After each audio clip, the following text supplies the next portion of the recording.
Leading us off, today marks 60 years since the opening of the Second Vatican Council, a seismic event in the history of the Church.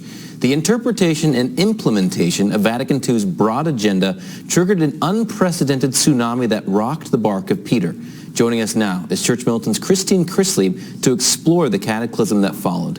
Thanks, Hunter. Vatican II and the culture it encountered generated a tidal wave of change.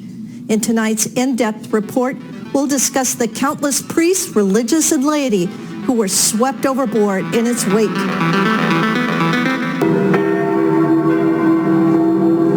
The naive optimism permeating Rome's closing ceremonies in 1965 soon turned to pessimism as the spirit of Vatican II converged with the spirit of the age. In spite of Council Fathers expressing concern for the ministry and life of priests, by 1975 a staggering 100,000 clerics worldwide had left the priesthood. In the U.S. alone, the number of seminarians plummeted 90%, from 49,000 in 1965 to a mere 4,700 by 2002. These men were handed over to be formed by notorious homo predator Theodore McCarrick and others of his ilk.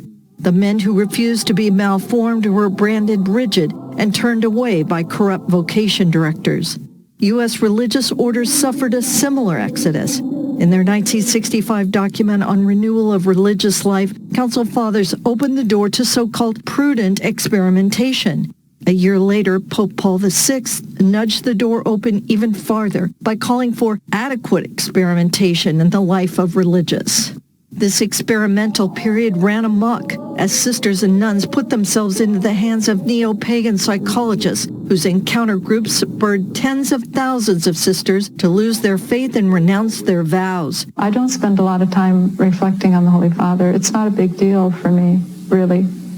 In 1983, Pope John Paul II slammed the door shut, ending the period of special experimentation. But it was too late.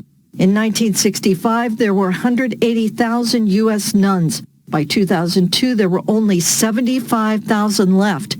By 2021, that number had fallen to a meager 40,000. Meanwhile, lay Catholics were also swept out of the Church. The number of adults self-identifying as former Catholics skyrocketed from less than 4 million in 1970 to nearly 31 million by 2021. This is the group that ignored Vatican II's ominous warning, "Whosoever therefore, knowing that the Catholic Church was made necessary by Christ, would refuse to enter or to remain in it, could not be saved." In spite of the Council's desire for the laity's full and active participation in sacred liturgy, Mass attendance dropped by nearly half between 1955 and 2014.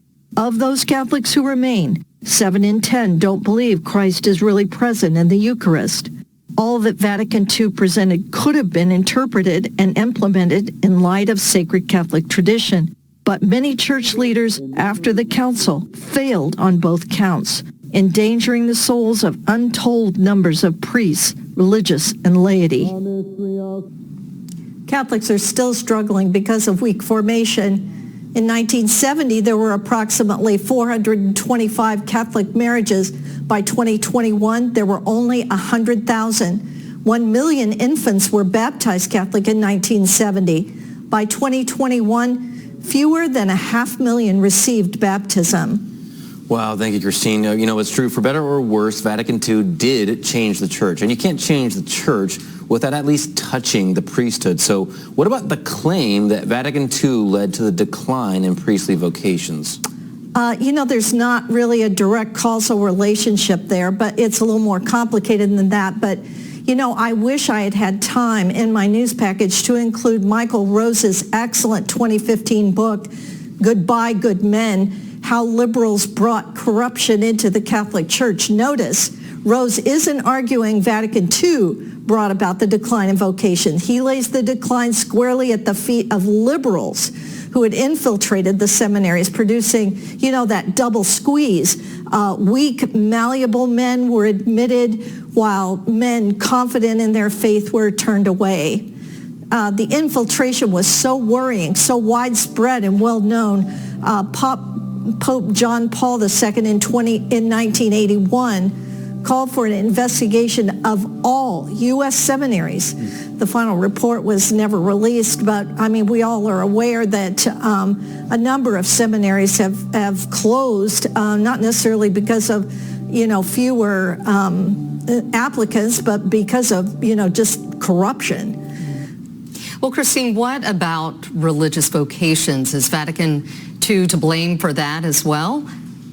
Actually, in this case, Vatican II does, hold some responsibility. They opened Pandora's box twice, encouraging the religious toward experimentation.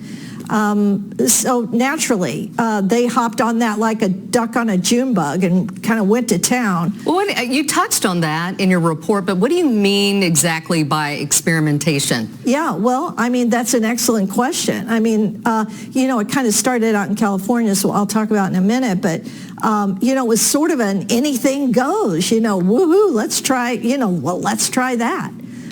So, I mean, what else are you going to do with a word like experimentation? Yeah. It can mean a lot of different things, and I would prefer not to go there, I think, in my mind. Yeah, it seems kind of irresponsible and maybe lacking in wisdom. So in California, for instance, the Immaculate Heart of Mary nuns hired a noted psychologist, Carl Rogers. I mean, that's a name most people know. He spent months on the church's dime working with the sisters through encounter groups. And in the early 1970s, all kinds of New Age activities were introduced. I don't even want to think about what went on.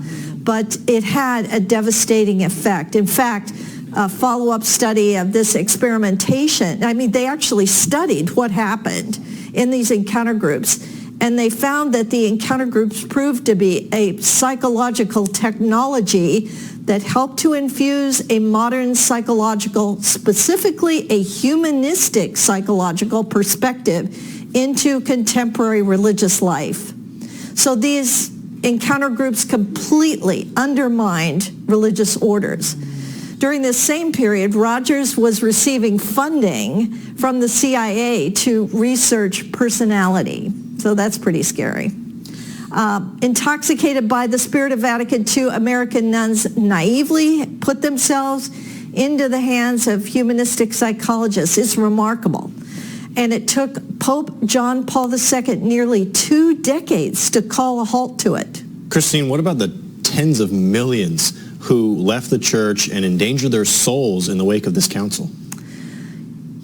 It was mainly a case of misrepresentation of Vatican II by liberals who were in control of training priests and religious. So, liberals were training the leaders of the church. With the mass exodus of priests and religious leaders, it's just not at all surprising that the laity left in droves as well. So these laymen and women were on the receiving end of all this bad teaching from these groups of church leaders who scandalized them by bad example and by dissident teaching.